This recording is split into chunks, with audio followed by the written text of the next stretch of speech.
Hi everyone, here we've got Xiaomi Mi 9T and let me share with you how to enable, how to show the grid lines on this device. So firstly, let's enter the camera app, and after making sure that you're on the photo mode, we can enter the settings which are in the right upper corner. As you can see at the very bottom of this option bar on the second position from the left, we've got the show grid lines option, which is right now turned off.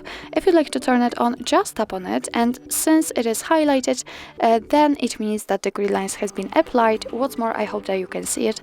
They are visible on the camera, so this is the best option to activate if you'd like to take some harmonious photos or apply the rule of thirds.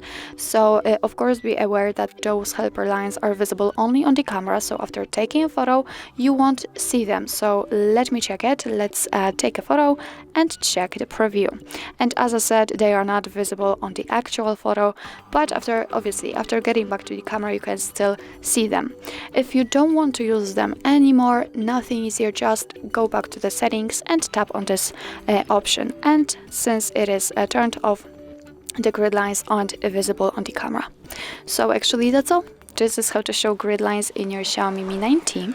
Thank you so much for watching. I hope that this video was helpful, and if it was, please hit the subscribe button and leave the thumbs up.